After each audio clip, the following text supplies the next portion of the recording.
Estudo Bíblico, Livro de Colossenses. Estudo elaborado pela missionária Edmeia Williams. A quem interessar, consultar o áudio completo do estudo do livro de Colossenses na página da missionária Edmeia Williams no YouTube. Introdução. As epístolas aos Colossenses, aos Efésios e a Filemon estão vinculadas uma à outra e as três foram escritas na mesma época, na prisão, no período de encarceramento de Paulo, seguramente anterior a Roma. Dessas três epístolas, Colossenses é a de maior importância e autoridade, de muita profundidade sobre a redenção humana. É a epístola que mais exalta Cristo, embora a carta aos Efésios seja considerada como a mais sublime.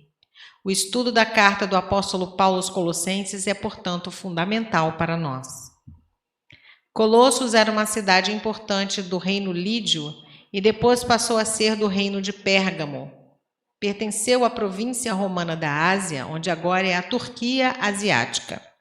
A maior parte da população era de gentios, porém, desde os tempos de Antíoco o Grande, havia ali grande número de judeus. Colossos era uma entre as três cidades do vale do rio Lico. As outras são Hierápolis e Laodiceia. A Bíblia não diz que Paulo esteve em Colossos. Provavelmente, Epáfras, que recebeu o evangelho em Éfeso, levou o evangelho para Colossos e fundou a igreja lá. Essa carta foi escrita porque Paulo recebeu uma notícia agradável e outra desagradável a respeito dessa igreja.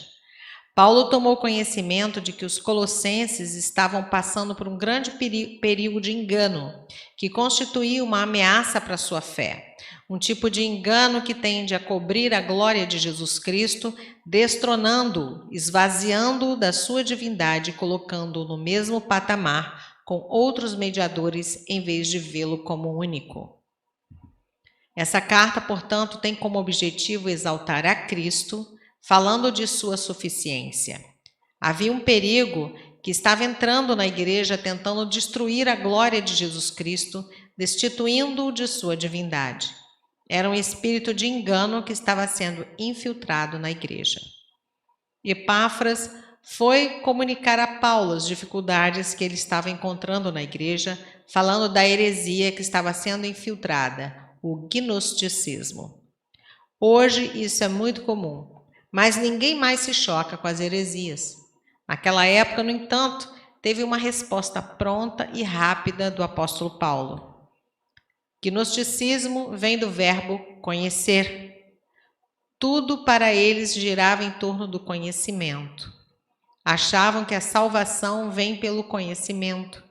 Eles acreditavam nos aeons, que eram seres espirituais angelicais emanados de Deus. Eles achavam que Cristo é um aeon que foi incumbido de uma missão aqui na Terra.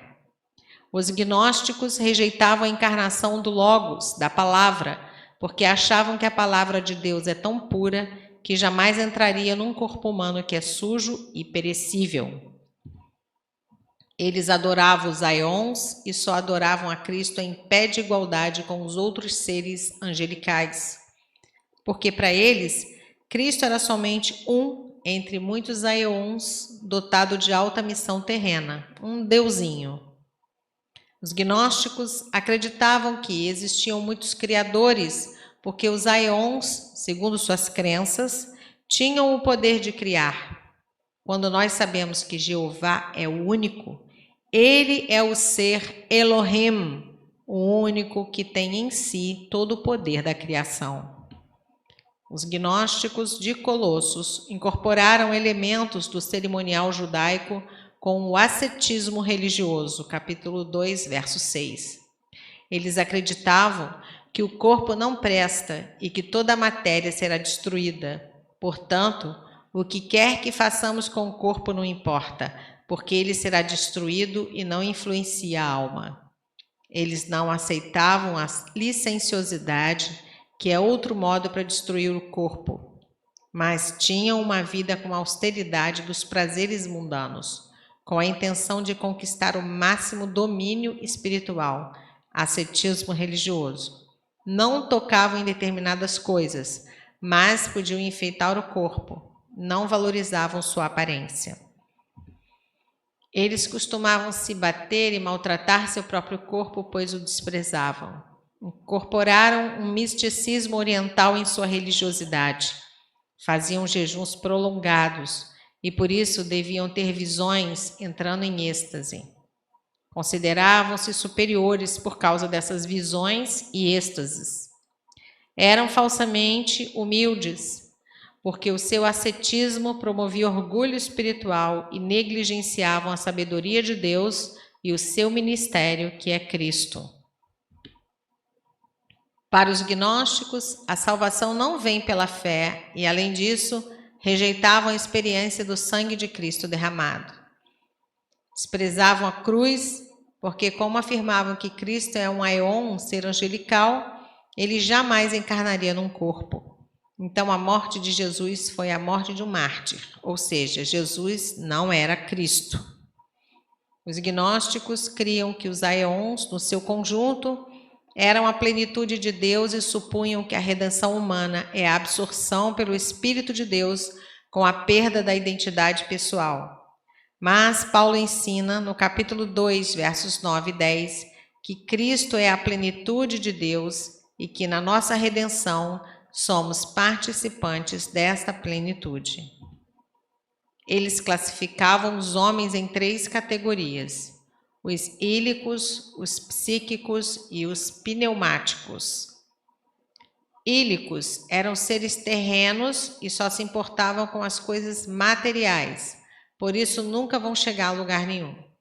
Constituem a maioria da população mundial, não há redenção para eles. Psíquicos é o grupo em que se incluem os profetas.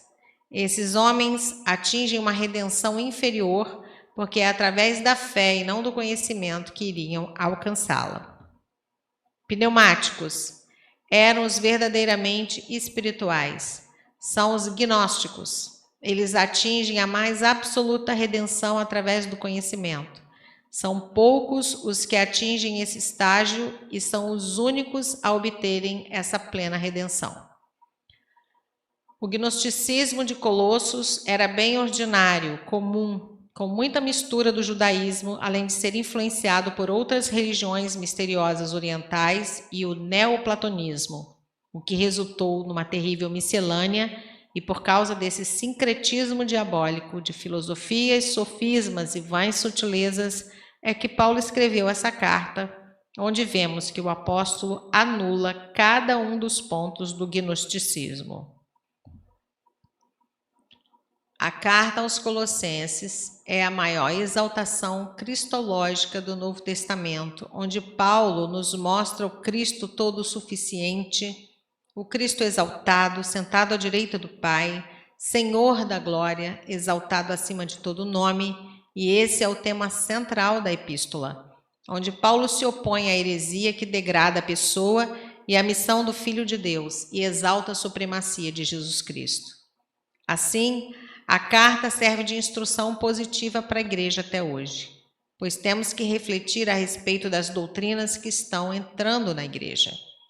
Meditar sobre as águas sujas que estão sendo bebidas pelos cristãos, mesmo com as Bíblias na mão. Colossenses 1, versos 1 a 8. Vamos assim começar o estudo da carta de Paulo aos Colossenses, lembrando que Paulo nunca tinha estado em contato direto com a igreja em Colossos.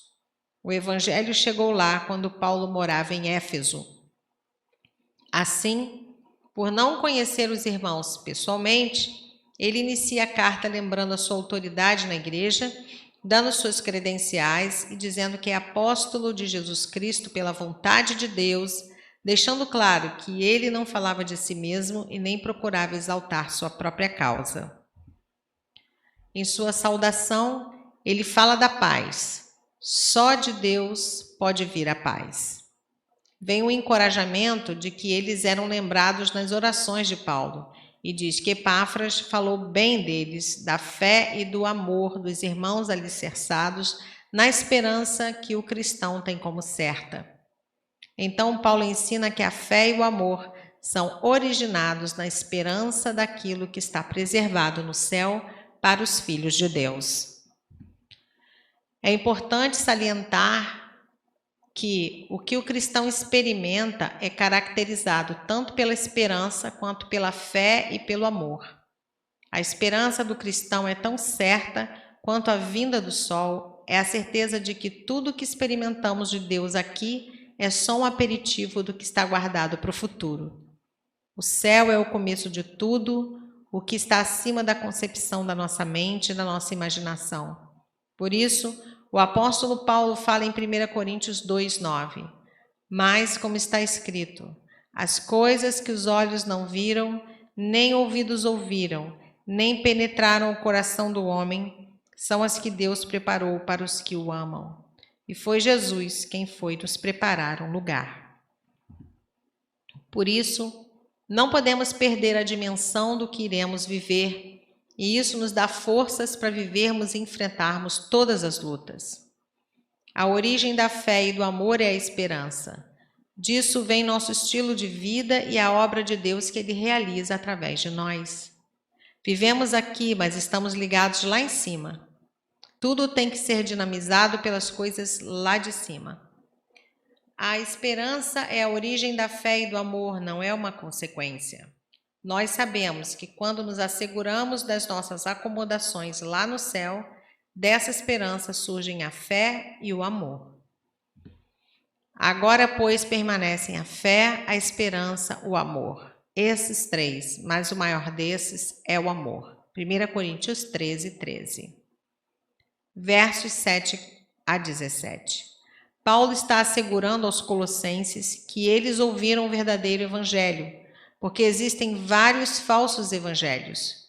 As pessoas relativizam a palavra para pregarem um falso evangelho. Da palavra, nada pode ser somado ou subtraído. O evangelho de Jesus Cristo não precisa ser enriquecido com ideias e doutrinas humanas. O evangelho, para ser pregado, só precisa de um coração ligado com o reino de Deus. E no versos 7 e 8, temos a pequena biografia de Epáfras. Só sabemos que Epáfras era um fiel ministro de Cristo e amado conservo. Epáfras era bom no trabalho, devotado e leal. Ele informou a Paulo sobre o amor de seu rebanho, apesar dos erros e da infiltração do gnosticismo.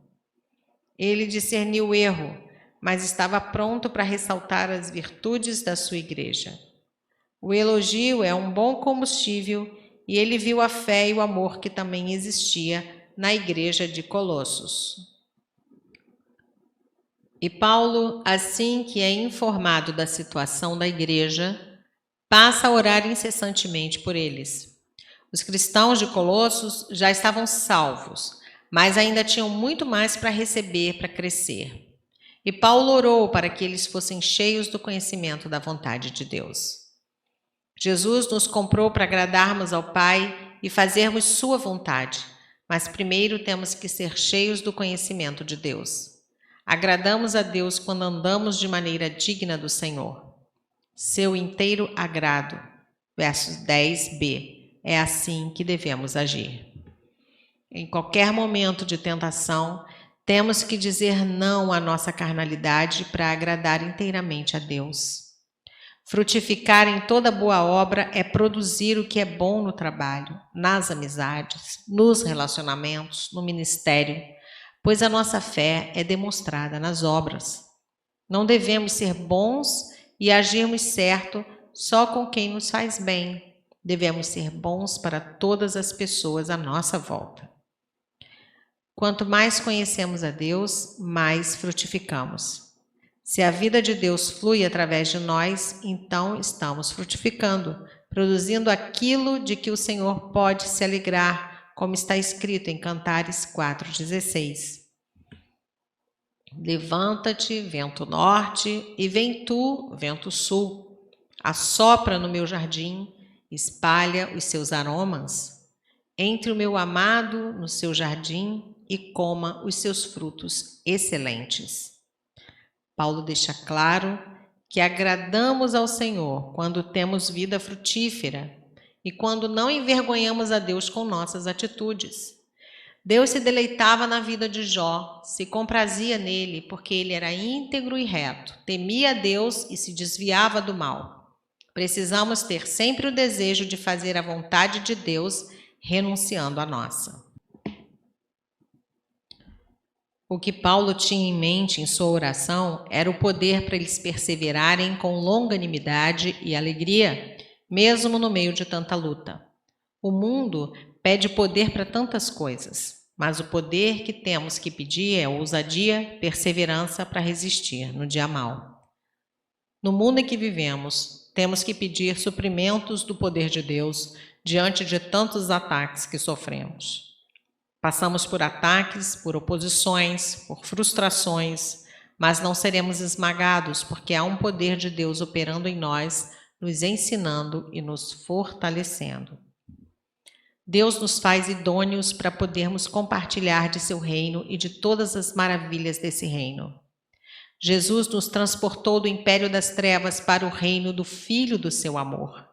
Então nós já possuímos esse reino. Já entramos nele, já fomos libertos do império das trevas, aleluia! Paulo lembra que eles já tinham as condições espirituais de possuir a herança conquistada por Jesus na cruz e, portanto, de serem libertos do império das trevas e viver o reino do Filho do seu amor. Já somos salvos do domínio das trevas. Não fomos nós que saímos do império das trevas. Nós fomos libertos e transportados por Deus para o império da luz. A vida cristã começa do ponto da redenção e tanto a ela como a remissão dos pecados está provida em Jesus. Uma vez que aceitamos Jesus como nosso Senhor Salvador e pedimos perdão por nossos pecados, nosso passado é apagado. Só temos presente e futuro. A partir do verso 15, Paulo sai da introdução e entra no objetivo da carta. Paulo começa a exaltar Cristo, exortando os colossenses de que Cristo tem que ser exaltado acima de tudo e de todos. Quando conseguimos ter essa visão do Cristo exaltado no lugar onde ele está, não há mais lugar para heresias. Paulo, no verso 16, insiste que só há um poder para criar. O Criador é aquele de quem tudo emana. Ele é a cabeça de todo domínio. Jesus é a imagem do Deus invisível e não há lugar para ídolos. Ídolo é a imitação de imagem verdadeira. Mas Jesus é a imagem real e verdadeira. Tudo foi criado em Cristo, para Cristo e por meio dele. Por isso não existe nada fora de Cristo. Toda a criação, portanto, vai trabalhar para ele. Qualquer coisa fora dele não presta. Fora de Cristo nos deterioramos, não somos nada. O selo de Cristo está em tudo o que foi criado. O verso 17 nos ensina que Jesus existe antes de todas as coisas e nele tudo subsiste. Tudo está seguro e em harmonia, fora dele tudo despenca, despedaça e é destruído. Se estamos vinculados em Cristo, nada desmorona em nossa vida e estamos capacitados a sustentar outros. O que mantém o universo em segurança não é uma força, é uma pessoa, Jesus Cristo. Só Ele controla esse universo sem sair do seu trono. Em Mateus 12:30, Jesus diz: quem não é comigo é contra mim, e quem comigo não ajunta, espalha. Mateus 12:30. Tudo fora de Cristo se espalha. E isso não é apenas uma opinião teológica, é um fato, uma realidade. Fora dele tudo se separa, se espalha, se perde, se deteriora e é destruído. Versos 18 a 29. O assunto da carta aos Colossenses é muito parecido com o assunto que é tratado em Efésios, porém é olhado em perspectivas diferentes. Efésios pode ser descrita como a carta que apresenta a Igreja de Cristo, enquanto essa carta fala que Cristo é o cabeça do universo e do corpo, que é a Igreja. Sendo Cristo o Senhor da criação, a sua posição como cabeça da Igreja revela sua proeminência no corpo. Nenhum membro pode subsistir fora do corpo, assim como o corpo não pode subsistir fora da cabeça. Nós não podemos dizer que a proeminência da igreja existe se não seguimos o que o cabeça ordena. Se não obedecemos a Cristo, o corpo não faz nenhuma diferença. Não podemos dizer que eminência de Cristo é reconhecida se a igreja se recusa a seguir a direção que a cabeça deseja. Quando Paulo diz que ele é o princípio, o primogênito dentre os mortos, ele se refere, claro, à ressurreição de Jesus. Cristo, ressuscitando de entre os mortos, marcou o princípio de um novo tempo, uma nova época, uma nova ordem, a ordem da ressurreição. Depois de sua ressurreição, deu-se início a um novo tempo. Uma vez ressuscitados, jamais morreremos. Lázaro, a filha de Jairo, filho da viúva de Naim, e tantos outros morreram e ressuscitaram, mas depois morreram como todos os mortais. Mas Jesus não, ressuscitou e continua vivo. De ser Senhor do universo para a cabeça da igreja, promotor da redenção, agora vemos que Deus se agradou que nele, em Cristo, residisse toda a plenitude. Deus reside em cada cristão, porém essa morada, como disse Stanley Jones, custa a ele algumas dores, dá muito trabalho. Essa morada de Deus em cada cristão custou para ele uma grande penalidade, porque ele passou a morar no pecador com suas más ações, com seus maus pensamentos. A única pessoa aqui na terra onde Deus habitou, sem dor, sem sofrimento, foi em Jesus Cristo. Por isso Deus falou dos céus: esse é meu filho amado, em quem me comprazo. É assim que ele quer habitar em nós, sem precisar sentir o mau cheiro do nosso pecado. Deus plantou uma semente na terra através de Jesus para que outros frutos pudessem ser gerados, e esses frutos somos nós. Quando Jesus veio à terra, ele veio como unigênito do Pai, mas depois se tornou o primogênito de muitos outros que foram gerados quando o aceitaram como Senhor. Deus quer que a semente que ele plantou em Jesus dê muitos outros frutos, desejando que todos os seus outros filhos sejam como Jesus, e nele todos nós estamos ressuscitados. A divindade de Jesus fazia parte da natureza dele, mas não faz parte da nossa natureza como herdeiros de Adão e Eva. Ele se esvaziou, mas continuava vivendo no sobrenatural. O sobrenatural para Jesus era o natural, e pela cruz a paz seria estabelecida em cada canto do universo. Não há lugar no cosmos onde Jesus não domine, não controle. A sua autoridade é sobre todo o universo. Ele é o único que tem condições de restaurar a harmonia que o pecado distorceu e estragou em toda a criação. A plenitude de Deus é a emanação de sua divindade que foi depositada sobre Jesus. Só ele possui toda a plenitude de Deus. A morte de Jesus para os gnósticos não teve nenhum valor expiatório. Foi apenas um mártir bondoso que morreu por uma causa nobre. Houve pecado no céu, causando a queda de Lúcifer e de todos os anjos que o seguiram. Houve pecado na terra, causando a queda dos homens. Rebelião nos céus e rebelião na terra. Para os anjos, Deus não providenciou nenhuma redenção, mas para os homens, Deus providenciou a redenção através de Jesus. Paulo nos exorta a nunca esquecermos da verdade de Cristo, de tudo o que Jesus já fez por nós. E o que ele já fez por nós é incomparavelmente maior do que tudo o que vivemos aqui de lutas e dificuldades. Isso nos leva a pensar em 3 direções. Primeiro, o que nós éramos: inimigos de Deus por nossas obras malignas. Não o queríamos conhecer, por isso éramos inimigos do conhecimento. Vivíamos em antagonismo em relação ao conhecimento de Deus. Segundo, o que nós somos hoje.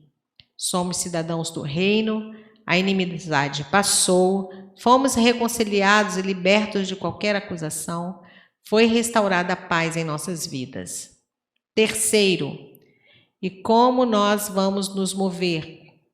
Nos movemos permanecendo na fé, firmes, alicerçados, não nos afastando da esperança do Evangelho. Verso 24.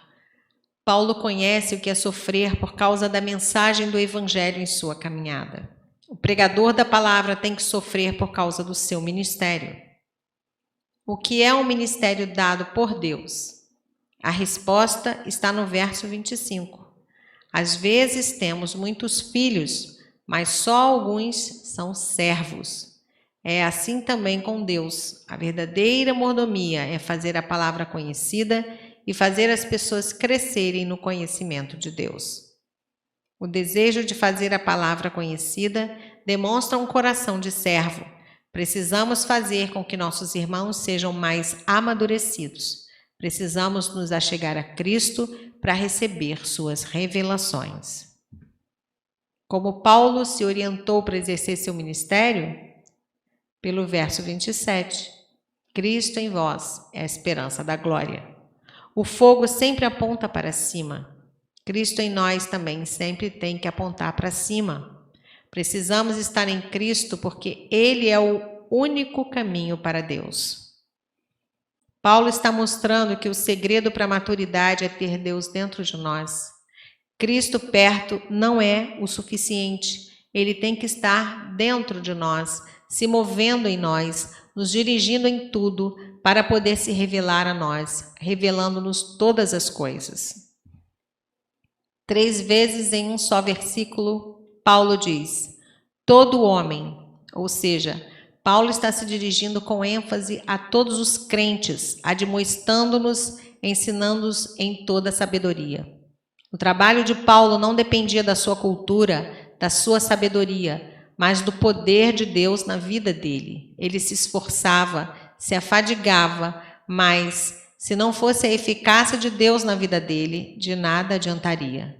Não podemos fazer o trabalho de Deus na nossa força, e sim pelo Espírito Santo.